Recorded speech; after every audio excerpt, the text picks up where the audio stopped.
பிரச்சனைகள் நம்மை சுற்றி அக்கினி போல கொழுந்து விட்டு எரிந்தாலும் அது நடுவிலிருந்து நம்மை காத்து ரட்சித்து நம்மை பலப்படுத்துகிற நல்ல தெய்வமாகிய இயேசு கிறிஸ்துவின் நாமத்தினாலே இந்த ஞாயிற்றுக்கிழமையிலே உங்களுடைய திருமுகங்களை பார்ப்பது ரொம்ப சந்தோஷம். ஹல்லேலூயா.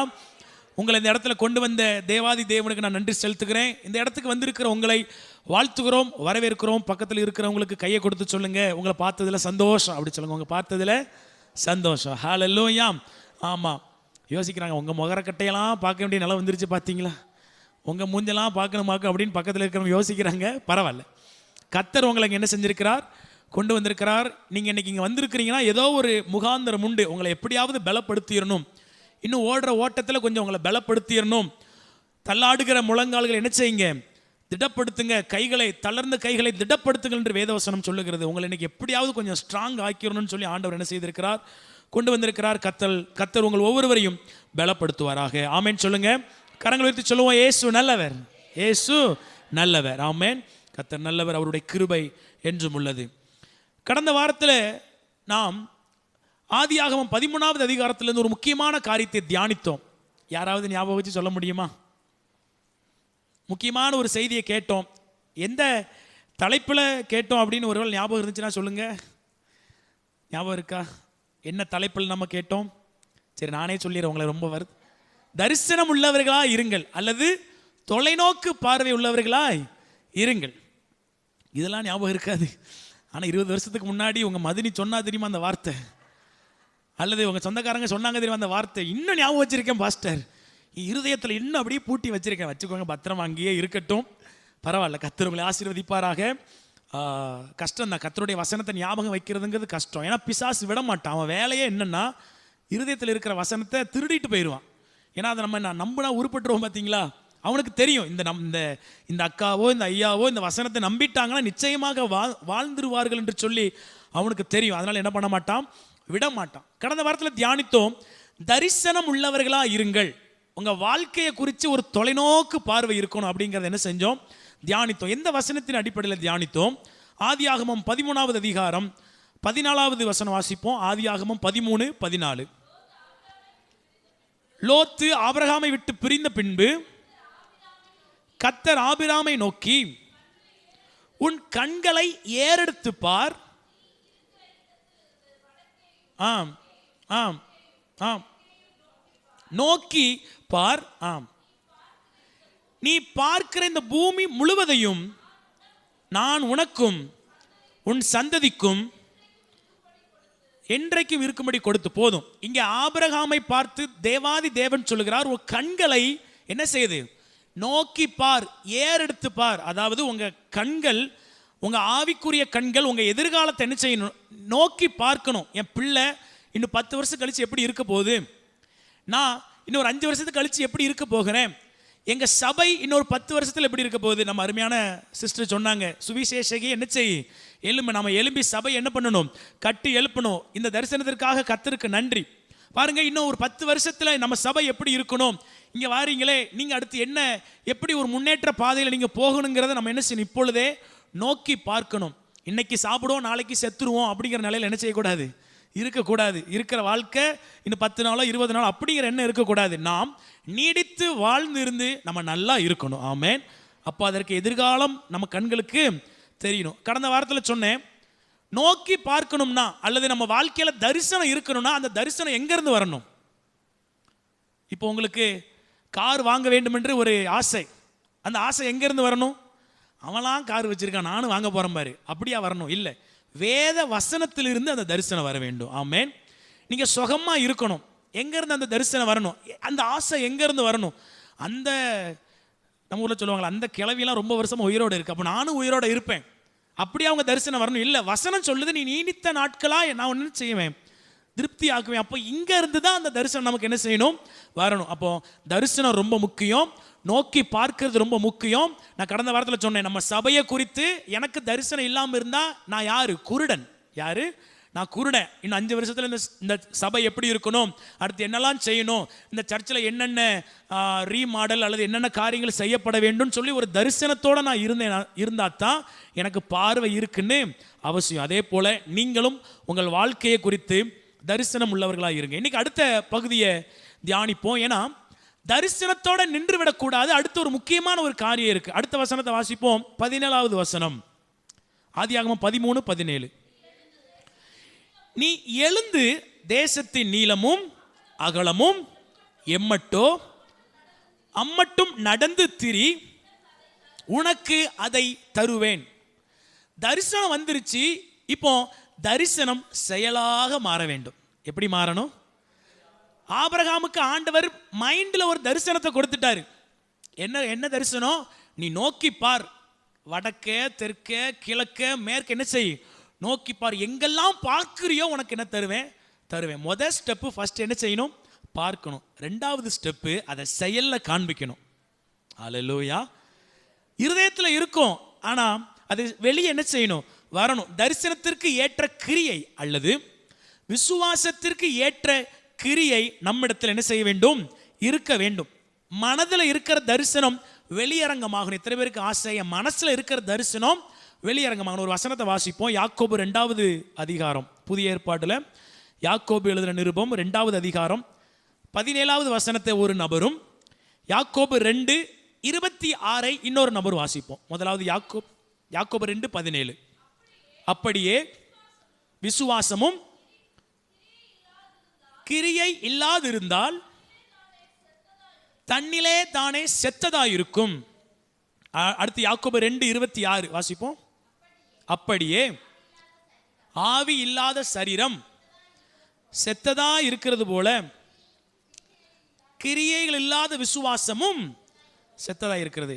புரியுற மாதிரி சொல்றேன். உங்க மனசுல ஒரு காரியத்தை குறித்து விசுவாசிக்கிறீங்கன்னா அது வெளியே கிரியையில தெரியணும். இப்போ எடுத்துக்காட்டு சொல்றேனே, 118வது சங்கீதம் 118:17 வசனத்தை வாசிப்போம். எல்லாரும் சேர்ந்து வாசிப்போம்.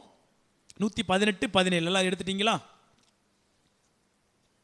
எல்லாரும் சத்தமா வாசிங்க. ரெடி? 1 2 3. சொல்லாதீங்க பாஸ்டர், இன்னும் எடுக்கல, கை ஒட்டிக்கிச்சு பாஸ்டர் பேப்பர்ல, திருப்ப முடியலன்னு நினைக்கிறீங்க, பரவாயில்ல. 118:17 எல்லாரும் சத்தமா வாசிங்க. நான் சாகாமல் பிழைத்திருந்து கர்த்தருடைய செய்கைகளை விவரிப்பேன். நல்லா கவனிங்க. தரிசனம் எங்கேருந்து வரணும்னு சொன்னேன். எங்கேருந்து வரணும்?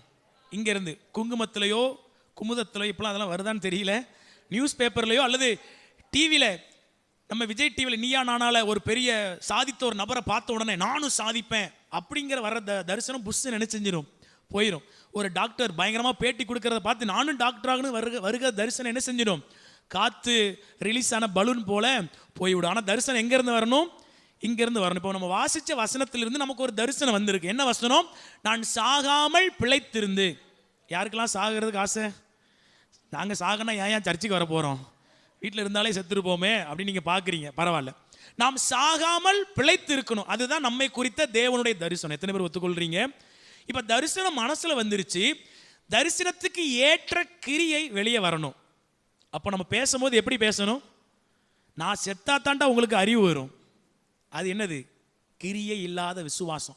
பாஸ்டர் நான் விசுவாசிக்கிறேன் பாஸ்டர், நான் சாகாம பிழைச்சிருப்பேன், ஆனால் பேசுறது ஃபுல்லாக நான் செத்தா தான் அறிவு வரும், நான் செத்தா தான் அறிவு வரும், நான் செத்தா தாண்டா உனக்கு புத்தி வரும், எப்போ சாக போறனோ தெரியல. அப்போ அது என்ன அர்த்தம்னா விசுவாசம் உள்ள இருக்குன்னு சொல்றீங்க, ஆனால் கிரியை அப்படி தலைகீழ இருக்கு. பைப்பு பேரு நல்ல தண்ணி பைப்பு, ஆனால் வர்றது என்னது? உப்பு தண்ணி. யாராவது பிடிக்க போவீங்களா? நம்ம புளிய மரத்துக்கு கீழே நல்ல தண்ணி பைப்பில் ஒரு 2 நாள் போய் பார்க்குறீங்க, வெறும் உப்பா வருது, அடுத்த நாள் போவீங்களா? போக மாட்டீங்க. ஏன்னா பேர் நல்ல தண்ணி பைப்பு, ஆனால் வர்றது ஃபுல்லாக எப்படி? நம்ம பேர் என்ன தெரியுமா? நல்ல தண்ணி பைப்பு, ஆனால் வெளியே வர்றது ஃபுல்லாக நான் செத்தா தான் உனக்கு தெரியும், நான் சீக்கிரம் செத்துருவேன் சீக்கிரம். அப்போ உள்ள விசுவாசம் தரிசனம் நான் பிழைத்திருப்பேன் இருந்துச்சுன்னா வெளியே வர்ற வார்த்தையும் அப்படிதான் இருக்கணும். ஆமென். இன்னொரு வசனத்தை வாசிப்போம். ஏசாயா 46:4. ஏசாயா தீர்க்க தரிசன புஸ்தகம் 46:4. உங்கள் முதிர் வயது வரைக்கும் நான் அப்படி செய்வேன், நரை வயது மட்டும் நான் உங்களை தாங்குவேன், நான் அப்படி செய்து வந்தேன், இனிமேலும் ஏந்துவேன், சுமப்பேன், தப்புவிப்பேன். இந்த வசனத்தை பார்க்கும்போது உங்களுக்கு என்ன தரிசனம் வருது மனசுல? இந்த வசனத்தை படிக்கும்போது என்ன தரிசனம் வருது? யாரோ ஒரு ஆளு யாரையோ பார்த்து பேசுறாரு. அப்படியா? ஆண்டவர் உங்களை பார்த்து சொல்லுகிறாரு, நீ சாகிற வரைக்கும் நான் உன்னை தாங்குவேன், ஏந்துவேன், தப்புவிப்பேன், சுமப்பேன். சொல்லுங்க, ஏந்துவேன், சுமப்பேன், தப்புவிப்பேன். இந்த தரிசனம் வந்துருச்சு. இப்போ கஷ்டப்படுகிற யாரையாவது ஒருத்தரை பார்க்கும் பொழுது, இந்த அக்காவுக்கே இந்த நிலைமை, என் நிலைமை என்னவோ அப்படி உங்க வாய் பேசக்கூடாது. ஹல்லேலூயா.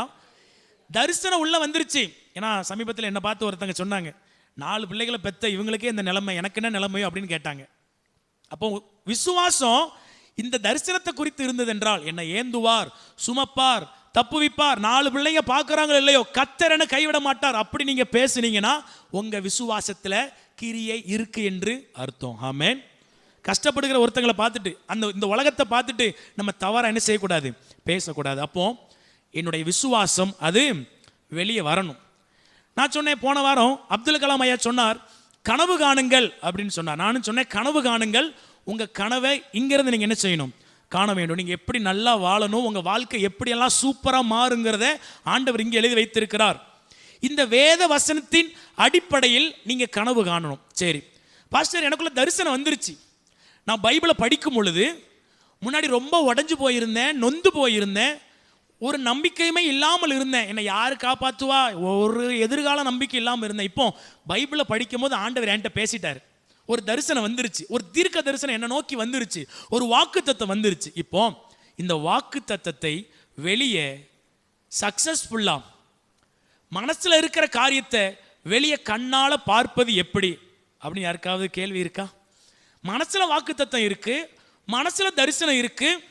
இப்போ இந்த சபையை குறித்து எனக்கு நிறைய தரிசனம் இருக்கு. இன்னைக்கு காலைல கூட ஆண்டவரை பார்த்து நன்றி சொன்னேன். ஆண்டவரே, என்ன கூப்பிட்டு வந்து எனக்கு இவ்வளவு பெரிய தரிசனத்தை கொடுத்துருக்கிறீங்களே, நன்றி. என்ன செஞ்சேன், அது சொல்லும் போதெல்லாம் கண்ணு கலங்கிரும். ஆண்டவரே, என்ன அழைச்சி எனக்கு இவ்வளோ பெரிய தரிசனமா? மனசுல தரிசனம் இருக்கு. இப்போ மனசுல இருக்கிற தரிசனத்தை வெளியரங்கமாக அல்லது எல்லாரும் பார்க்கிற விதத்தில் கொண்டு வருவது எப்படி? ஒரு 5 காரியத்தை கற்றுக்கொள்ள போகிறோம். எழுதுறவங்க எழுதி வைத்துக் கொள்ளுங்க. மனதில் இருக்கும் தரிசனத்தை அல்லது என் மனதில் காணப்படுகிற இந்த தரிசனம் சக்சஸ்ஃபுல்லா வெளியே வரணும்னு ஆண்டவர் விருப்பப்படுகிறார். மனசோடு பயிரக்கூடாது, மனசோடு மாத்திரம் நின்று விடக்கூடாது. நான் சொன்னேன், தரிசனம் எத்தனை பேருக்கு இருக்கு, யாருக்கெல்லாம் வாக்குத்தத்தம் இருக்கு, கரங்களை விட்டு அல்லேலூயா சொல்லுவோம். ஹல்லேலூயா. வாக்குத்தத்தம் அது வெறும் மனசோடு போய்விடக்கூடாது. வாக்குத்தத்தம் மனசோட மாத்திரம் நின்று விடக்கூடாது, அது வெளியே என்ன செய்யணும், வரணும். முதல் காரியம், உங்களுடைய தரிசனத்தை ஒரு நோட்டில் எழுதி வைக்கணும். என்ன செய்யணும், ஒரு நோட்டில் எழுதி வைக்கணும். உங்களுக்கு ஆண்டவர் வாக்குத்தத்தம் கொடுத்திருக்கிறாரா, தீர்க்க தரிசனம் கொடுத்திருக்கிறாரா? எத்தனை பேருக்கு கொடுத்திருக்கிறாரு? அதெல்லாம் வண்டி வண்டியாக கொடுத்திருக்காரு பாஸ்டர். நீங்கள் எதை கனப்படுத்தி எதையாவது எழுதி வச்சிருக்கிறீங்களா? எதையாவது நீட்டாக நோட் போட்டு எழுதி வச்சிருக்கிறீங்களா? உங்க தரிசனம் வெளியே நிறைவேறணும்னா முதல் காரியம், உங்கள் தரிசனத்தை எழுதி வையுங்கள். எடுத்தவங்க வாசிக்கலாம். ஆபகுக் தீர்க்க தரிசன புஸ்தகம் 2வது அதிகாரம், ஆபகுக் 2:2. அப்பொழுது கர்த்தர் எனக்கு பிரதியுத்தரமாக தரிசனத்தை எழுதி அதை கடந்தோடுகிறவன் வாசிக்கும்படி மீகா, நாகும், ஆபகுக், அந்த அதுக்கப்புறம் வரும் ஆபகுக். சரிங்களா? மீகா, நாகும். ஆமாம், 1084வது பக்கம். தரிசனத்தை எழுதி அதை கடந்தோடுகிறவன் வாசிக்கும்படி. வாசிங்க. வாசிக்கும்படி பலகைகளிலே தீர்க்கமாக வரைனா தெளிவா எழுது. ஆங்கிலத்தில் வருகிறது ரைட் டவுன், அதாவது எழுது. உன் தரிசனத்தை எழுது. அப்புறம் ரைட் இட் கிளியர்லி, நீட்டா எழுதணும். எப்படி எழுதணுமா? நீட்டா எழுதணும். இன்னைக்கு வீட்டில் போய் ஒரு நோட்டு போட போறீங்க. எல்லாருமே என்ன செய்ய போறீங்க? எல்லாரும் கவனிக்கிறீங்களா? வீட்டில் போய் ஒரு டைரி போட போறீங்க. எதுக்கோ நோட்டு போட்டு எழுதி வச்சிருக்கோம். உங்களை திட்டினவங்களை பற்றிலாம் மனசுக்குள்ள பெரிய டைரியே இருக்கு. அது என்ன செய்ய மாட்டேங்கி, போக மாட்டேங்க. அட நீங்கள் வேற பாஸ்டர் அதையே ஞாபகப்படுத்துறீங்க, இப்போ ரொம்ப காயப்பட்டு போயிருக்கேன். சரி பரவாயில்ல, வீட்டில் போய் ஒரு டைரி போடுங்க. ஏசப்பா என்னெல்லாம் பேசினாரோ அதை என்ன செய்யுங்க, எழுதுங்க. பாஸ்டர் நிறைய வாக்குத்தத்தத்தை விட்டுட்டனே, நிறைய மறந்துருச்சே, ஞாபகம் இருக்கிறத ஒரு டைரியில் எழுதுங்க. டேட்டு ஞாபகம் இருந்தால் பரவாயில்ல, ஞாபகம் இல்லைனாலும் பரவாயில்ல. என்ன செய்யுங்க, எழுதுங்க. 1, 2, 3. இது நாள் வரைக்கும் எனக்கு ஒரு தரிசனம் கூட வரல, அல்லது வந்துச்சு எல்லாத்தையும் மறந்துட்டேன்னா இன்னைக்கு விசுவாசமா நோட்டை போடுங்க. இதுக்கப்புறம் ஆண்டவர் ஏற்கனவே கொடுத்தது திருப்பி ஞாபகப்படுத்துவார். ஆமென். டேட்டு டைம் எல்லாத்தையும் போட்டு முதல்ல என்ன செய்யுங்க, தரிசனத்தை எழுதுங்க. உங்க பிள்ளையை குறித்து ஆண்டவர் என்ன சொன்னார், உங்களை குறித்து ஆண்டவர் என்ன சொன்னார், உங்க எதிர்காலத்தை குறித்து ஆண்டவர் என்ன சொன்னார், அதை நீட்டா எழுதுங்க. வசனம் சொல்லுகிறது, அதை நீட்டா எழுதி வை. கடந்தோடுகிறவன் பார்க்கும்படி எழுதி வை. பயப்படாதே, உன் நம்பிக்கை வீண் போகாதுன்னு ஆண்டவர் பேசியிருந்தாரா, அதை எழுதி வைங்க. டேட்டு போட்டு எழுதி வைங்க. ஆமென். ஏன் எழுதி வைக்கணும் தெரியுமா? ஆண்டவர் மறக்க மாட்டார், நம்ம என்ன செஞ்சிருவோம், மறந்துடுவோம். நெக்ஸ்ட் டைம் அதை எடுத்து பார்க்கும்போது புரியணும். சில நேரத்துலலாம் நாங்கள் பைபிள் காலேஜ் படிக்கும்போது திடீர்னு ஆண்டவர் ஏதாவது ஒரு முக்கியமான ஒரு சிந்தனையை கொடுப்பார், நல்ல தாட் வரும், யாருக்காவது சொல்லி கொடுக்கணும்னு சொல்லி ஒரு எண்ணம் வரும். அவசரத்துக்கு பேப்பர் ஒன்று என்ன செய்யாது, கிடைக்காது. டக்குன்னு என்ன பண்ணிடுவோம், கையில் எழுதி வச்சுருவோம். பீரியட்லாம் முடியும், அந்த வேலையெல்லாம் முடியும், நேராக போவோம். சாப்பாடு வேலை வரும், ஜம்முன்னு தட்டக்கிட்ட கழுவுறது, கையெல்லாம் கழுவுறது. அடுத்து மதியானம் சாப்பாட்டு வேலையை முடிச்சுட்டு கையை பார்த்தா தரிசனம் காணாமல் போயிடும். ஏன்னா கழுவும் போது சேர்ந்து மை என்ன செஞ்சிருச்சு, போயிருச்சு. அப்படி போகிற மாதிரி எழுதி வச்சிடாதீங்க. சில நேரத்தில் அவசரத்துக்கு நோட்டு கிடைக்காது, பைபிள் தான் இருக்கும், குட்டியாக என்ன செஞ்சிருப்பேன், எழுதி வச்சிருப்பேன். அடுத்து திருப்பி பார்த்தா என்ன எழுதுன்னு எனக்கே தெரியாது, ஏதோ எழுதியிருக்கேன், என்ன எழுதுன்னு தெரியலையே. அப்படி எழுதக்கூடாது. நல்லா நீட்டாக நல்ல குண்டு குண்டு உங்கள் மண்டை சைஸுக்கு என்ன செய்யுங்க, எழுதி வச்சிருங்க. தரிசனத்தை நோட் பண்ணி வைக்கணும். ஆமென். உங்களை பார்த்து ஆண்டவர் எப்போ தீர்க்க தரிசனம் பேசினார், யார் மூலமாக பேசினார், எப்படி பேசினார், எந்த டேட்டில் பேசினார், எந்த டைமில் பேசினார், நீட்டாக எழுதி வைக்கணும். ஹல்லேலூயா. ரெண்டாவது காரியம், தரிசனத்தை எழுதி வச்சிட்டீங்க. இப்போ என்ன செய்யணும் தெரியுமா, எழுதி வச்சதை எடுத்து பார்த்து பார்த்து ஆண்டவருக்காக நன்றி சொல்லணும். என்ன செய்யணும், முதலாவது எழுதி வையுங்கள், ரெண்டாவது நன்றி சொல்லுங்கள். எல்லாரும் சொல்லுங்க, முதலாவது எழுதி வைக்கணும், ரெண்டாவது நன்றி சொல்லணும். ஆண்டவரே, இவங்க சொன்னதை நீங்கள் கேட்டிருக்கீங்க, எழுதாமல் இருந்தால் அடி வெளுத்துருங்க. யாருமே கவனிக்கலையே, சரி பரவாயில்ல. முதலாவது என்ன செய்யணும், எழுதி வைக்கணும். ரெண்டாவது அதை அப்பப்போ எடுத்து என்ன செய்யணும், பார்த்து பார்த்து நன்றி சொல்லணும். எடுத்தவங்க வாசிக்கலாம். 1 தெசலோனிக்கேயர் 5வது அதிகாரம் 18வது வசனம். 1 தெசலோனிக்கேயர் 5:18.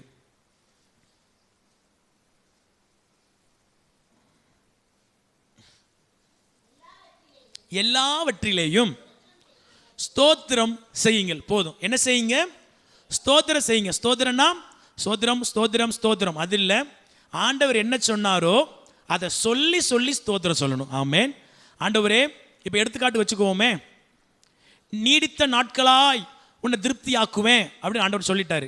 ஆனால் உங்களுக்கு சூழ்நிலை எப்படின்னா இழுத்துட்டு கிடக்கு. என்ன இப்படி இருக்கு, வாக்குத்தத்தம் சொல்லுது நீடித்த நாட்களாய் உன்னை திருப்தி ஆக்குவேன், சூழ்நிலை சொல்லுது இழுத்துக்கிட்டு இருக்கு. இப்போ எழுதப்பட்ட அந்த தரிசனத்தை, அந்த தீர்க்க தரிசனத்தை, அந்த வார்த்தையை எடுத்து, ஆண்டவரே இப்படி சொன்னீரே உமக்கு நன்றி, ஆண்டவரே இப்படி சொன்னீரே உமக்கு நன்றி. உங்கள் தரிசனத்தை சொல்லி சொல்லி நல்லா நன்றி சொல்லணும். வாய்களை திறந்து என்ன செய்யணும், நன்றி சொல்லணும். சும்மா நன்றி ஸ்தோத்திரம் நன்றி ஸ்தோத்திரம் அப்படி கிடையாது. இப்படி சொன்னீரே உமக்கு நன்றி, என் மூலமாய் என்ன செய்வேன் என்று ஆண்டவர் சொன்னாரோ அதை வாய்களை திறந்து நல்லா ஏசப்பாவுக்கு என்ன செய்யணும், நன்றி சொல்லணும். ஹல்லேலூயா. முதல் காரியம் எழுதி வைக்கணும். ஏன்னா ஆண்டவர் சும்மா சும்மா சும்மா அவன் என்ன செய்ய மாட்டார், பேசிக்கிட்டு இருக்க மாட்டார். அவர் பேசினார்னா அப்படியே டக்குன்னு என்ன செஞ்சிடணும், பிடிச்சிடணும். திடீர்னு பைபிள் படிச்சுக்கிட்டு இருப்பீங்க, ஒரு வசனம் அப்படியே உங்களை தொற்றும், அப்படியே உங்களை தட்டி எழுப்பிடும், துள்ளி குதிக்க வைக்கும். அந்த வசனத்தை விட்டுறக்கூடாது, அப்படியே எழுதி வச்சிடணும். ஆமென். ரெண்டாவது, அந்த வசனத்தை சொல்லி சொல்லி என்ன செய்யணும், நன்றி சொல்லணும். மறந்துடக்கூடாது. எழுதி வச்ச நோட்டை எடைக்கு போட்டுறக்கூடாது. நான் 6th படிக்கும்போது அப்போ 6th பசங்களுக்கு ஸ்கூல் முடிகிறத விட 10th பசங்களுக்கு என்ன செஞ்சோம், ஸ்கூல் சீக்கிரம் முடிஞ்சிடும். அப்படி தானே மகாராஜா, 10th தான் ஃபஸ்ட்டு முடியும். 10th பசங்க எக்ஸாம் முடிஞ்ச உடனே அவங்க புக்கெல்லாம் நோட்டெல்லாம் என்ன செஞ்சாங்க, இடைக்கு போட்டாங்க, விலைக்கு போட்டாங்க. அதை பார்த்துட்டு நான் என்ன பண்ணிட்டேன், நான் 6th படித்தேன், அப்போ நம்மளும் இடைக்கு போட்டுருவோம் அப்படின்னு சொல்லிட்டு இருக்கிற நோட்டு புஸ்தகம் எல்லாத்தையும் என்ன செஞ்சாச்சு, ஆர்வத்தில் இடைக்கு போட்டாச்சு. அப்புறம் தான் தெரியுது, அடடா அவங்களுக்கு மட்டும்தான் எக்ஸாம் முடிஞ்சிருக்கு, நமக்கு என்ன செய்யலை, முடியல.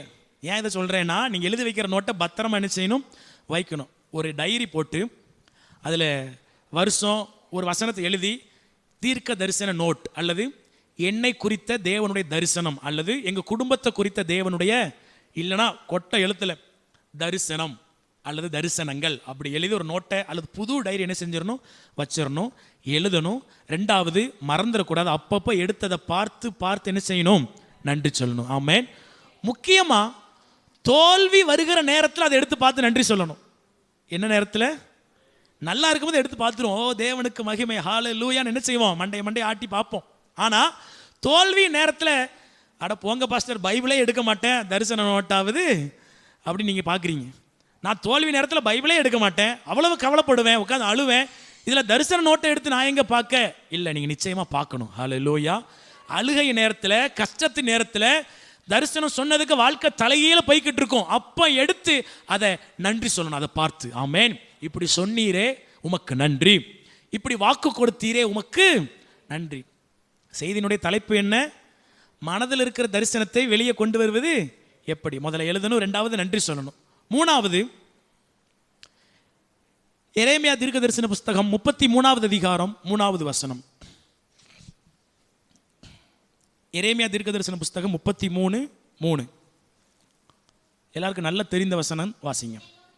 என்னை நோக்கி கூப்பிடு, அப்பொழுது நான் உனக்கு உத்தரவு கொடுத்து நீ அறியாததும் உனக்கு எட்டாததுமான பெரிய காரியங்களை உனக்கு அறிவிப்பேன். இவருக்கு வேறு வேலை இல்லை, நோட்டை போடுங்காரு, டைரியை போடுங்காரு, எழுதி வைங்காரு. எனக்கு இருக்கிற நான் அப்படி டைம் இருந்தால் நான் தான் திங்கக்கிழமை என்ன சமைக்கிறதுன்னு ஒரு நோட்டை போட்டிருக்க மாட்டேனா, செவ்வாய்க்கிழமை என்ன செஞ்சு கொடுக்கலான்னு ஒரு நோட்டை போட்டிருக்க மாட்டேனான்னு பார்க்குறீங்க.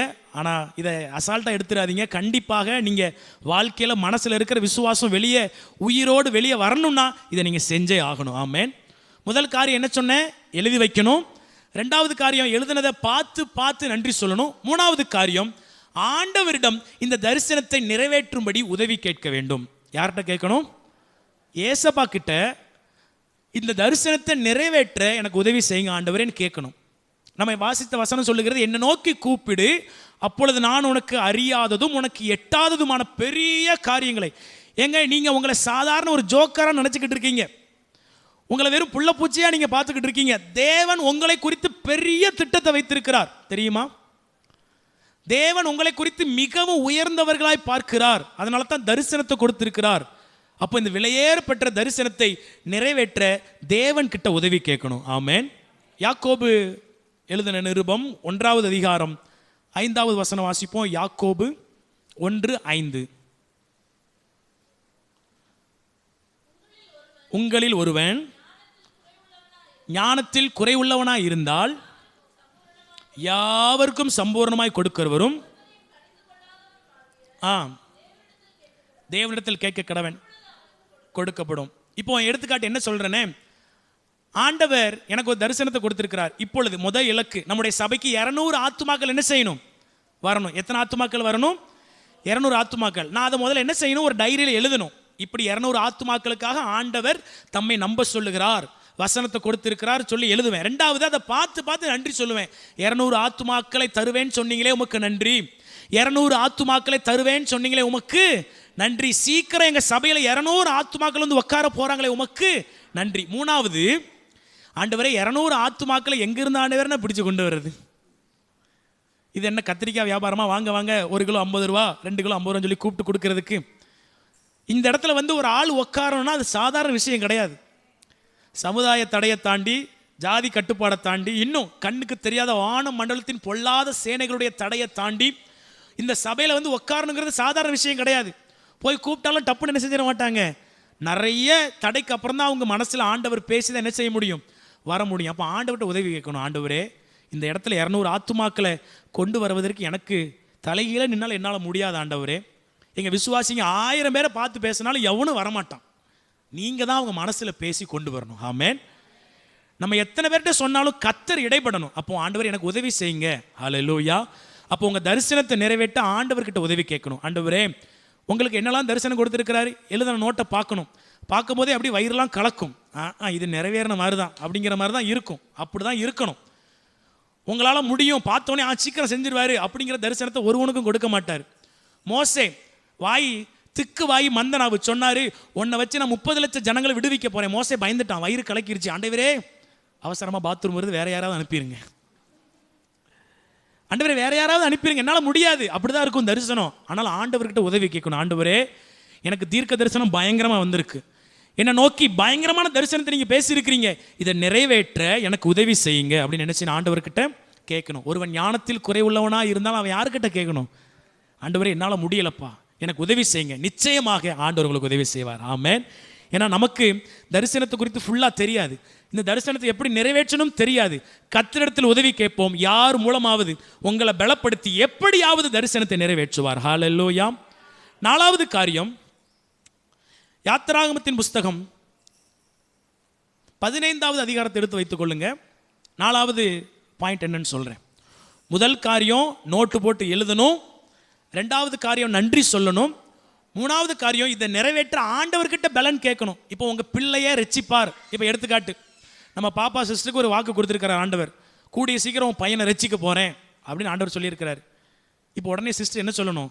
அதை எழுதி வைக்கணும். என் மகன் பால் பாண்டியை ஆண்டவர் சீக்கிரம் ரட்சிக்க போகிறார், இப்படி எழுதி வைக்கணும். 2வது, ஆண்டவரே இப்படி சொன்னதுக்காக நன்றி. ஏன்னா உங்க மகன் மேல ஆண்டவர் அவ்வளோ பாசமா இருக்கார், அதனால தான் தரிசனத்தை கொடுத்துருக்கிறார். அப்போ நல்லா நன்றி சொல்லணும். அப்புறம் ஆண்டவரே பால் பாண்டிய சின்ன வயசுல பால் கொடுத்து வளர்த்தேன், இப்போ என்னால் ரசிக்க முடியாது, நீங்கள் தான் ரசிக்கணும், இப்போ என் பேச்சே கேட்க மாட்டீங்க ஆண்டவரே அப்படின்னு சொல்லி ஆண்டவர் என்ன செய்யணும்? உதவி கேட்கணும். அல்லேலூயா. நீங்கள் அம்மா அப்படிங்கிறதுனால உள்ளே கூப்பிட்டா வந்துடுவாரா? வரமாட்டார். ரசிக்கப்பட்டுருவாரா? படமாட்டார். தேவன் தொட்டா தான் ரசிக்கப்படுவா. அப்போ 3வது காரியம் ஆண்டவர்கிட்ட உதவி கேட்கணும். 4வது காரியம் ஆண்டவர் சொல்றத அப்படியே செய்யணும். தரிசனத்தை குறித்து ஆண்டவர் உங்களுக்கு என்ன சொல்றாரோ அப்படியே செய்யணும். யாத்திராகமம் 15 22வது வசனத்திலிருந்து வாசிப்போம். பின்பு மோசே இஸ்ரவேல் ஜனங்களை சிவந்த சமுத்திர தண்டையில் இருந்து பிரயாணப்படுத்தினான். அவர்கள் சூர் வனாந்தரத்திற்கு புறப்பட்டு போய் 3 நாள் வனாந்தரத்தில் தண்ணீர் கிடையாமல் நடந்தார்கள். பாலைவனத்தில் தண்ணி கிடைக்காம நடக்கிறதுங்கிறது சாதாரண விஷயம் இல்லை. நாக்கு என்ன செஞ்சிடும்? வறண்ட வீட்டுக்குள்ளே தான் இருப்போம், பெட்ரூமில் தான் இருப்போம். காம நேரத்தில் அடிக்கிற வெயிலுக்கு எப்படி ஆயிடுது நாக்கு? யாராவது தண்ணி எடுத்து கொடுக்க மாட்டாங்களாங்கிற மாதிரி என்ன செய்யுது? ஆமாம், வனாந்திரத்தில் 3 நாள் தண்ணி கிடைக்காம நடந்தால் எப்படி இருக்கு யோசிச்சு பாருங்க. ஸ்கூல் காலேஜில் இருக்கும் பொழுது ஒரு இன்டர்வெல் விடலைன்னா அப்படி நமக்கு இருக்கும். தண்ணி குடிக்கணுமே, தண்ணி குடிக்க விடணுமே, கேன் எடுத்து தண்ணி குடிக்க விட மாட்டாங்களாங்கிற மாதிரி என்ன செய்யும்? இருக்கும். 3 நாள் தண்ணி இல்லாமல் இருந்தால் கஷ்டமான சூழ்நிலை தான். அடுத்த வசனத்தை வாசிப்போம். அவர்கள் மாராவிலே வந்தபோது இப்போ தாகத்தோட வராங்க, ஒரு பெரிய குளத்துக்கிட்ட வந்திருக்காங்க. ஆசையோடு எடுத்து வாயில வைக்கிறாங்க. ஒரே கசப்பு. என்னது? ஒரே கசப்பு. பாருங்க, நைட் நேரத்தில் தண்ணி இப்போ எடுத்து குடிக்கிறவங்க ரொம்ப கவனமாக இருக்கணும். ஏன்னா சின்ன வயசில் ஆர்வக்கோளாறு என்ன செஞ்சுட்டேன், எங்கள் அம்மா பால் நைட்டு ஆற்றி குடிச்சிட்டு அது காஞ்சு போயிடக்கூடாதுன்னு சொல்லி என்ன செஞ்சுட்டாங்க, லைட்டாக தண்ணி ஊற்றி வச்சுட்டு இருந்திருக்காங்க. நான் என்ன பண்ணிட்டேன், இருட்டில் போய் நேராக எடுத்து தாகத்தில் அப்பாடி டம்ளரில் தண்ணீருக்கு எடுத்து வாயில் எடுத்து என்ன செஞ்சுட்டேன், ஒரே நாத்தம். அட கொடுமையை பார்த்து ஒழுங்காக குடிச்சிருக்க கூடாதா? நானே தாகத்தோடு போகிறேன், அது போனால் பால் மிச்சம் வச்சேன் தண்ணி. இவங்க அப்படிதான் தாகத்தோடு போகிறாங்க, பெரிய குளம், வாயில் வச்சா ஒரே கசப்பு. இப்படிப்பட்ட சூழ்நிலை எல்லாருக்கும் என்ன நடக்குது பாருங்க. அதை குடிக்க அவர்களுக்கு கூடாது இருந்தது, அதனால் அவ்விடத்துக்கு மாறா என்று பெயரிடப்பட்டது. இப்போ 24 வாசிங்க. அப்பொழுது ஜனங்கள் மோசேக்கு விரோதமாய் முறுமுறுத்து எண்ணத்தை குடிப்போம் என்றார்கள். 25 கர்த்தரை நோக்கி கூப்பிட்டான். பாருங்க, மோசே என்ன செய்கிறான்? கர்த்தரை நோக்கி கூப்பிட்டான். அப்பொழுது கர்த்தர் ஒரு மரத்தை காண்பித்தார். அதை அவன் தண்ணீரில் போட்ட உடனே போதும். இங்க ஆண்டவர் மோசேக்கு ஒன்று செய்ய சொல்லுகிறார். பெரிய குளம், குளத்தில் ஃபுல்லாக கசப்பு, தண்ணியை குடிக்க முடியல. இப்போ ஆண்டவர் சொல்லுகிறார், ஒரு மரத்தை காண்பித்து, ஒரு கட்டையை காண்பிச்சு இந்த குளத்துக்குள்ள போடு, அது டேஸ்ட்டாக மாறிடும் சொல்கிறாரு. கொஞ்சம் நம்புறதுக்கு கஷ்டமாக தான் இருக்குது, ஆனாலும் ஆண்டவர் சொன்னால் நம்பி தான் ஆகணும். அல்லேலூயா. ஆண்டவர் சொன்னார், என்ன பார்த்து சொன்னார், இந்த சபைக்கு முதல் இலக்காக 200 ஆத்துமாக்களை நான் என்ன செய்ய போகிறேன், தரப்போகிறேன். இப்போ ஆண்டவர் என்கிட்ட பேசினார், ஒவ்வொரு விசுவாசிகளுக்கும் 3 கிராமத்தை என்ன செய்யும், பிரித்து கொடு. நான் யோசிச்சேன், ஆண்டவரே விசுவாசிகளுக்கு 3 கிராமத்தை பிரித்து கொடுத்து நான் என்ன செய்ய போகிறேன் அப்படின்னு மனசில் வந்தது. ஆனாலும் ஆண்டவர் சொன்னால் என்ன செஞ்சிருவோம், லிஸ்ட் எடுத்தேன். எல்லாத்தையும் வரிசை என்ன செஞ்சேன், என்னென்ன கிராமங்கள் இருக்குது, சுத்தளவில் 18 கிலோமீட்டரில் என்னென்ன கிராமங்கள் இருக்குது வரிசையாக எடுத்து, சரி இது எப்படியாவது என்ன செஞ்சிடணும், ஆளுக்கு 3 கொடுத்துடணும். சரவணா சிஸ்டருக்கு நான் என்ன செய்ய இன்னும் கொடுக்கல, இன்னும் சகுந்தலா சிஸ்டருக்கு நான் கொடுக்கல.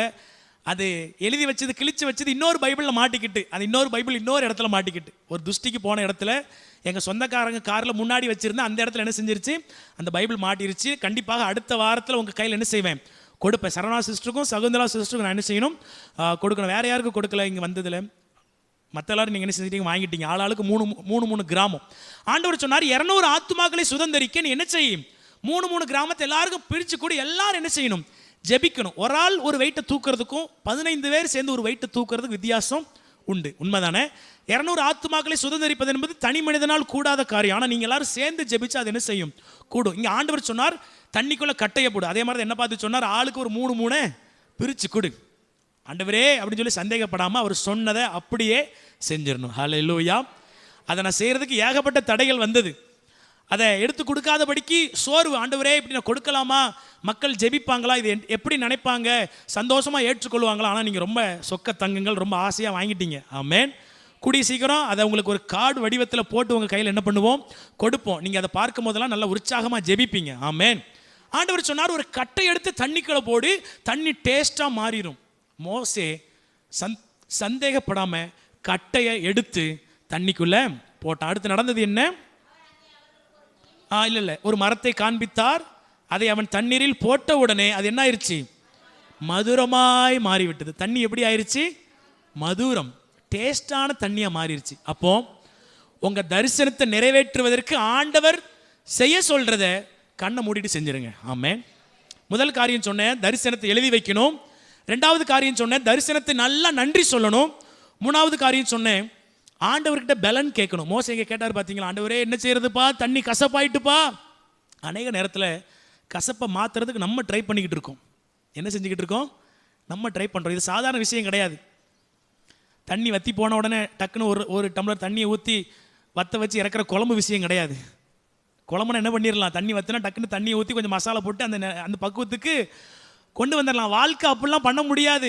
உதவி கேட்டே ஆகணும், ஆண்டவர்கிட்ட கேட்டே ஆகணும். 4வது காரியம், ஆண்டவர் சொல்கிறத அப்படியே செய்யணும். உங்கள் தரிசனத்தை குறித்து, இப்போ உங்கள் மகளை குறித்து, உங்கள் மகனை குறித்து, உங்களை குறித்து ஒரு தரிசனம் கொடுத்துருக்கிறாரு. இப்படி செய்ய, இதற்காக விசேஷமாக ஜெபம் பண்ணு அப்படின்னு ஆண்டவர் சொல்கிறாரு. கேள்வி கேட்காம அப்படியே ஜெபம் பண்ண ஆரம்பிச்சிடணும். ஆமென். இந்த சபைக்கு சென்ட்ரிங் போடணுங்கிறது என்னுடைய விருப்பம், என்னுடைய ஆசை. ஏன்னா ஃபாஸ்டிங் பிரேயருக்கு வந்து பாருங்க, சென்ட்ரிங்கினுடைய மேன்மை தெரியும். உட்கார முடியாது, பாய் சுடும், தளஞ்சுடும். சரி சேர் போட்டால் சேர் என்ன செய்யும், கொதிக்கும். இன்னும் கொஞ்ச நாள் பாருங்கள் முட்டி தீ பிடிச்சி எரியும். 2 மாதத்தில், மே மாதம்லாம். நாங்கள் விசுவாசிக்கிறோம், ஆண்டவரே இந்த இடத்துல ஒரு சென்ட்ரிங் போட்டால் ரொம்ப அருமையாக இருக்கும். சிலர் யோசிப்பாங்க, சென்ட்ரிங்லாம் அவசியமா பாஸ்டர், அதெல்லாம் தேவையா? எங்க ரொம்ப அவசியம். போய் தேட்டர்லாம் போய் சுற்றி பாருங்கள் எவ்வளோ அழகாக வச்சுருக்கான்னு. கூத்தடிக்கிற தேட்டர் அவ்வளோ டிசைனாக அவ்வளோ நீட்டாக வச்சுருக்கான். நம்ம ஆராதிக்கிற சபை நல்லா இருக்கணும். ஹல்லேலூயா. அப்போ ஆண்டவர் சொன்னார், ஆண்டவரே சென்ட்ரிங் போடணும் ஆசையாக இருக்குது. ஆண்டவர் சொன்னார் இதை ஸ்கொயர் ஃபீட்டை கணக்கு பண்ணு அப்படின்னு சொன்னார். நான் கணக்கு பண்ணும் பொழுது 1570 ஸ்கொயர் ஃபீட் நம்முடைய சபை. 27 அடி அகலம், 50 அடி நீளம். ஆண்டவர் இத்தனை ஸ்கொயர் ஃபீட் வருது. நான் உடனே ரவுண்ட் ஆக்கினேன், 1800 ஸ்கொயர் ஃபீட். ஆண்டவர்கிட்ட சொன்னேன், ஆண்டவர் என்ன உற்சாகப்படுத்தினார். சரி இந்த ஸ்கொயர் ஃபீட்டை அப்படி நிமிடமாக கணக்கு பண்ணு அப்படின்னா 1800 நிமிடம் வந்தது. ஆண்டவர் சொன்னார் 1800 நிமிடம் நீ ஜெபம் பண்ணு, நான் உனக்கு அதை தருவேன். ஹல்லேலூயா. ஒரு சில மாதங்களுக்கு முன்பதாகவே 1800 நிமிடங்கள் குறித்து வைத்து 1800 நிமிடங்களும் ஜெபித்து முடிக்க கர்த்தர் கிருபை தந்தார். ஆமென். ஹல்லேலூயா. பாருங்க, ஒருத்தர் தானாகவே முன் வந்து ரொம்ப வெக்கையாக இருக்குன்னு சென்ட்ரிங் போடுவோம், நான் என்னால் முடிஞ்ச உதவியை செய்கிறேன், ஜல்லி விஷயங்கள், மண் விஷயங்கள், இந்த காரியத்தை நான் என்ன செய்கிறேன், ஃப்ரீயாக உங்களுக்கு தரேன் அப்படின்னு சொன்னார். ஆமென். ஒரு சந்தோஷமான செய்தி. ஹல்லேலூயா. சந்தோஷம் இல்லையா உங்களுக்கு? ரொம்ப சீக்கிரத்தில் சென்ட்ரிங் தளங்கள் மாற்றப்பட்டு நாம் நல்ல சூழ்நிலையில் அமர்ந்து ஏசப்பாவை ஆராதிக்க போகிறோம். ஆமென். நம்முடைய சபை அப்படி தான் போய்கிட்டு இருக்கு. ஆண்டவர் சொன்னார், என்ன ஆண்டவரே ஸ்கொயர் ஃபீட்டை கணக்கு எடுக்க சொல்கிறீங்க, என்ன ஆண்டவர் ஒவ்வொரு நிமிஷத்துக்கும் ஜெபம் பண்ணுமா, நீர் 1800 நிமிடம் ஜெபம் பண்ணா தான் பதில் கொடுப்பீரா, தண்ணிகளை கட்டையை போட்டால் தான் பதில் கொடுப்பீரா, ஏன் எங்கள் கையில் 5 கிலோ ரேஷனில் வாங்கின சீனி இருக்குது, தண்ணிகளை போட்டால் கொடுக்க மாட்டீரா? இப்படிலாம் கேட்கக்கூடாது. ஆண்டவரே 1800 நிமிடம் உங்களை நம்பி ஜெபம் பண்ணியிருக்கிறேன். இப்போ அதே போல தான் 200 ஆத்துமாக்களுக்காக ஆண்டவர் உற்சாகப்படுத்தினார். 200 மணி நேரம் என்ன செய்யும், ஜெபம் பண்ணு. என்ன ஆண்டவர் 200 மணி நேரம் ஜெபம் பண்ணா தான் செய்வீங்களா, இல்லைனா செய்ய மாட்டீங்களா? அப்படிலாம் கேட்கக்கூடாது. ஜெபம் பண்ணிடணும், ஆண்டவர் செய்வார். ஆமென். ஹல்லேலூயா. ஆண்டவர் உங்கள் குடும்பத்தை குறித்து சொல்கிறத தைரியமாக செய்யுங்க. ஜெபிக்க சொன்னார்னா ஜெபம் பண்ணிடுங்க. இந்த நபர்கிட்ட இப்படி பேசி இந்த வசனத்தை சொல்லி அவங்களுக்கு கொஞ்சம் உற்சாகப்படுத்துன்னு சொன்னான்னா உற்சாகப்படுத்திடுங்க. என் வாழ்க்கையே விளங்காமல் இருக்குது, நான் போய் வசனத்தை சொல்லணுமாக்கும் அப்படிலாம் நீங்கள் நினைக்கவே கூடாது. யோபு அப்படி நினச்சா ஜெபம் பண்ணியிருக்க முடியுமா? யோபு எப்படி இருந்தார்? தலையெல்லாம் மொட்டை, தாடியெல்லாம் பிஞ்சு தொங்குது, உடம்பெல்லாம் புண்ணு. ஆண்டவர் சொல்லுகிறார், உன் சிநேகிதர்களுக்காக ஜெபம் பண்ணு. ஆண்டவரே முதல்ல நான் எனக்காக ஜெபம் பண்ணணும், இந்த சொறி சிரங்களாம் மாறணும், இந்த சொட்டையெல்லாம் என்ன செய்யணும், முடி முளைக்கணும், இறந்த பிள்ளைங்களாம் திருப்பி வரணும். இப்படி யோபு சொல்லலை. தன்னுடைய சிநேகிதருக்காக யோபு ஜெபித்தான். சிநேகிதர்களையும் ஆண்டவர் ஆசீர்வதித்தார். யோபுவினுடைய சிறையிருப்பை ஆண்டவர் என்ன செஞ்சார், திருப்பினார். சில நேரத்தில் நடுராத்தில் ஆண்டவர் எழுப்பி விடுவார். உங்களுக்கு பிடிக்காத ஒரு ஆளுக்காக ஜோமனை வைப்பார். ஜோமனை சொல்லுவார், அடைச்சி அப்பாலே இப்போ பிசாசே அப்படின்னு சொல்லி தண்ணி குடிச்சிட்டு படுத்துடக்கூடாது. அந்த நபருக்காக ஒரு 5 நிமிஷமாக என்ன செய்யணும், ஜெபம் பண்ணணும். உங்கள் நபரை திடீர்னு உங்களுக்கு அருமையானவர்கள் காலேஜ்லேயோ ஸ்கூல்லையோ இருக்கலாம், திடீர்னு ஞாபகம் வந்துக்கிட்டே இருக்குன்னா என்ன சும்மா ஞாபகம் வரும்னு சொல்லி விட்டுறக்கூடாது. அவங்களுக்காக அவங்க பேரை சொல்லி என்ன செய்யணும், ஜெபிக்கணும். ஆண்டவர் சொன்னால் அப்படியே செஞ்சிடணும். அப்போ தரிசனம் நிச்சயமாக வெளியே நிறைவேறும். ஹல்லேலூயா. 5வது காரியம், முதல் காரியம் என்ன சொன்னேன், தரிசனத்தை எழுதணும். 2வது காரியம், எழுதின தரிசனத்தை பார்த்து பார்த்து நன்றி சொல்லணும். 3வது காரியம், ஆண்டவர்கிட்ட பலன் கேட்கணும், ஆண்டவரே உதவி செய்யுங்கன்னு சொல்லி கேட்கணும். 4வது காரியம், ஆண்டவர் சொல்றதை அப்படியே செஞ்சிடணும். 5வது காரியம், எடுத்தவர்கள் வாசிப்போம். ஆபகுக் தீர்க்க தரிசன புஸ்தகம் 2வது அதிகாரம் 3வது வசனம். ஆபகுக் 2:3. குறித்த காலத்திற்கு தரிசனம் இன்னும் வைக்கப்பட்டிருக்கிறது, முடிவிலே அது விளங்கும், அது பொய் சொல்லாது, அது தாமதிக்கிறது போல தெரிஞ்சாலும் அதற்கு காத்திரு, அது நிச்சயமாய் நிறைவேறும். 5வது பாயிண்ட், உங்களுக்கு தேவன் கொடுத்த தரிசனத்திற்காக நம்பிக்கையோடே விசுவாசத்தோடே பொறுமையாய் காத்திருக்கணும். ஹல்லேலூயா. சென்ட்ரிங் போடுவேன்னு சொல்லி வாக்கு கொடுத்துட்டாரே அப்படின்னு சொல்லி அடுத்த நாளே வந்து பார்த்துட்டு சென்ட்ரிங் வேணும் மூக்கால் அழுவக்கூடாது. நான் பொறுமையாக காத்திருக்கணும். ஆமென். 200 ஆத்துமாக்களை நம்ம சர்ச்சுக்கு கொண்டு வருவாரேன்னு சொல்லிட்டு அடுத்த ஞாயிற்றுக்கிழமை வந்துட்டு என்ன ஒன்னையும் காணும் அப்படின்னு சொல்லி ஃபீல் பண்ணக்கூடாது. நான் பொறுமையாக காத்திருக்கணும். ஹல்லேலூயா. உங்கள் குடும்பத்தை குறித்து ஆண்டவர் தரிசனமாக பேசியிருக்கிறாரு. என்ன ஆண்டவரே நடக்கலையேன்னு சொல்லி டக்குன்னு புலம்பிடக்கூடாது, ஆண்டவரை மறுதளிச்சிடக்கூடாது, தூசிச்சிடக்கூடாது. பொறுமையோடே தரிசனத்திற்காக என்ன செய்யணும், காத்திருக்கணும். ஹல்லேலூயா. நிச்சயமாகவே முடிவு உண்டு, உன் நம்பிக்கை வீண் போகாதுன்னு சொன்னீர் ஆண்டவரே. இன்னைக்கு நிறைவேற்றினா நான் கிறிஸ்தவனாக இருப்பேன், இல்லைனா நான் கிறிஸ்தவனாக இருக்க மாட்டேன் அப்படிலாம் கண்டிஷன் போடக்கூடாது. பொறுமையோடு காத்திருக்கணும். ஹல்லேலூயா. ஏன்னா பொறுமை ரொம்ப அவசியம். பொறுமை ரொம்ப, பக்கத்தில் இருக்கணும் தட்டு தட்டி சொல்லுங்க, பொறுமையாக இருங்க. சொல்லுங்க பொறுமையா. ஆமாம், சர்ச்சில் வந்து நான் 1/2 மணி நேரம் பொறுமையாக இருக்கிறதே பெரிய விஷயம். இதில் வாழ்க்கையில் வேறு பொறுமையாக இருக்க சொல்கிறீங்களாக்கும் நீங்கள் பார்க்குறீங்க. இல்லை, நீங்கள் வேறு வழி இல்லை, பொறுமையாக இருந்தே ஆகணும். ஆமென்.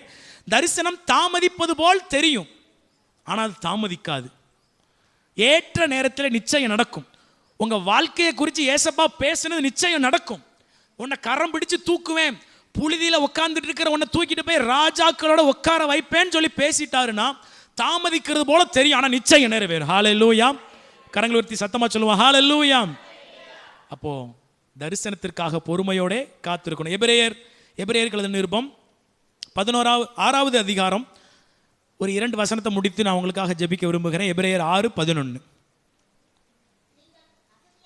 நீங்கள் அசதியா இராமல் வாக்கு தத்தமான ஆசீர்வாதங்களை விசுவாசத்தினாலும் போதும். இந்த 2 வாக்கியத்தை சேர்ந்து வாசிங்க. விசுவாசத்தினாலும் நீடிய பொறுமையினாலும். மறுபடி சொல்லுங்க, விசுவாசத்தினாலும். அப்போ நம்பிக்கையும் வேணும், நீடிய பொறுமையும் வேணும். அடுத்து வாசிங்க. சுதந்திரித்துக் கொள்ளுகிறவர்களை பின்பற்றுகிறவர்களாய் இருந்து உண்டாகும்படி நீங்கள் யாவரும் முடிவு பரியந்தம் அப்படியே ஜாக்கிரதை காண்பிக்க வேண்டும் என்று. நல்லா கவனிங்க. இன்னைக்கு செய்தி கேட்கும் பொழுது விசுவாசம் அப்படி தட்டி எழுப்பப்படும். வீட்டில் போய் நோண்டி நோண்டி நோண்டி வாக்குத்தத்தத்தை நோட்டில் எழுதுவீங்க, டைரியில் எழுதுவீங்க. ஆண்டவருக்காக நன்றி சொல்லுவீங்க.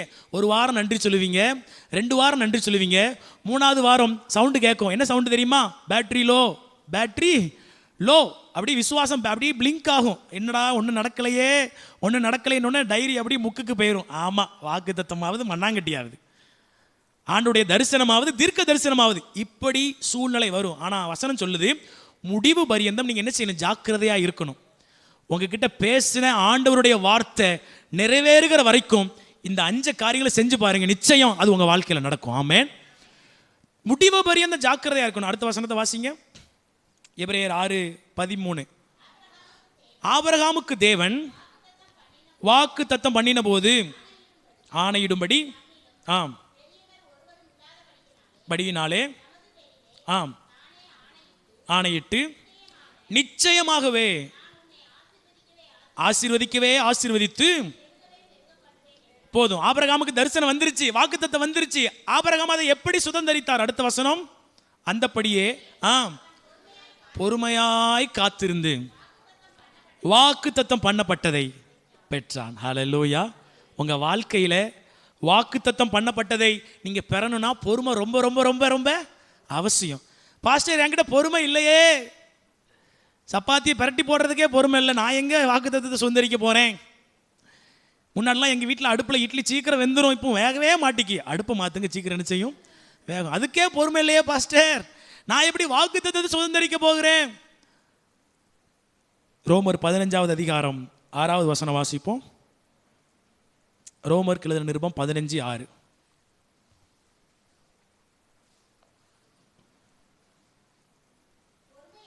பொறுமையையும் ஆறுதலையும் அளிக்கும் தேவன் மாதிரியின்படியே உங்களுக்கு அனுக்கிரகம் செய்வாராக. நம்முடைய தேவன் எப்படிப்பட்டவரா? பொறுமையையும் ஆறுதலையும் அளிக்கிறவர். தரிசனம் வந்துருச்சு, வாக்குத்தத்தம் வந்துருச்சு, நல்லா நன்றி சொல்ல ஆரம்பிச்சிட்டீங்க, எழுதி வச்சுட்டீங்க, அதை நினச்சிக்கிட்டே இருக்கீங்க, ஆண்டோட உதவி கேட்குறீங்க. ஆனால் வாக்குத்தத்தம் இன்னும் நிறைவேறலை. இப்போ ஆண்டவர் என்ன செய்கிறாரா? ஆறுதலையும் தருகிறாராம். சரி சரி, ஃபீல் பண்ணாத, உனக்குன்னு ஒரு நேரத்தை வச்சிருக்கிறேன், கொஞ்சம் பொறுமையாயிரு, கூடிய சீக்கிரம் அதை நிறைவேற்றுவேன். ஹல்லேலூயா. ஆறுதலையும் பொறுமையையும் தேவன் உங்களுக்கு தருகிறார். ஆமென். பாஸ்டர், நான் எப்படி பொறுமையாக இருப்பேன்? தேவன் உங்களுக்கு பலன் தரும். ஆண்டவர்கிட்ட கேட்கணும், ஆண்டவரே எனக்கு பலன் தாங்க, பொறுமையாக இருக்கு, எனக்கு பலன் தாங்க. ஆண்டவர் விட்டுட்டு ஓடிடாதீங்க, வாக்குத்தத்தத்தை மறந்துடாதீங்க, எழுதின நோட்டை தூர போட்டுறாதீங்க, அப்பப்போ எடுத்து பார்த்து கொண்டே இருங்கள். ஆபிரகாம் பொறுமையோட காத்திருந்து வாக்குத்தத்தம் பண்ணினதை பெற்றான். ஹல்லேலூயா. அப்போ பொறுமையாக இருக்கணும். உங்களை குறித்து பேசின வார்த்தை நிச்சயம் நிறைவேறுங்க. உங்களை குறித்து பேசின வார்த்தை நிச்சயம் நிறைவேறும், தரையில் விழாது. இந்த சபையை குறித்து பேசின வார்த்தை நிச்சயம் நிறைவேறும். ஆமென். ஒரு தடவை நம்முடைய சபைக்கு மதிப்பிற்குரிய பால் தினகரன் அவங்க வந்திருந்தாங்க. அப்போ அவங்க வந்திருக்கும் பொழுது எங்கள் அப்பா எங்கள் பக்கத்தில் நம்ம ஓசனத்தில் ஏதோ ஒரு ஜபம், ஒரு ஆலயம் திறப்பு விழாவுக்கு வந்தவங்களே எங்கள் அப்பா எப்படியோ மறிச்சு ஏதோ சொல்லி கூட்டு வந்தாங்க. ஆச்சரியமாக இருக்குது, எப்படி கூட்டு வந்தாங்கன்னு தெரியல, ஏதோ சொல்லி கூட்டு வந்துட்டாங்க. அவங்க இந்த இடத்துல வந்துட்டு பார்த்து ஜெபிக்கும் பொழுது அவர் சொன்னாராம், இந்த சபைக்காக ஆண்டவர் இந்த பக்க நிலங்களை, முன்பக்க நிலங்களை, இந்த பக்க நிலங்களை என்ன செய்வாராம்? கொடுப்பாராம். அந்த டைமில் எங்கள் அப்பாவுக்கு ஒரு வேளை அது ரொம்ப பயங்கரமாக இருந்திருக்கலாம், ஆனால் நாட்கள் வரும்போது அதெல்லாம் நடக்கும். ஹல்லேலூயா. வார்த்தை தரையில் விழாது, விழுந்தா சக்ஸஸாக தான் விழும். ஆமென். சொன்ன வார்த்தை நிறைவேறும்.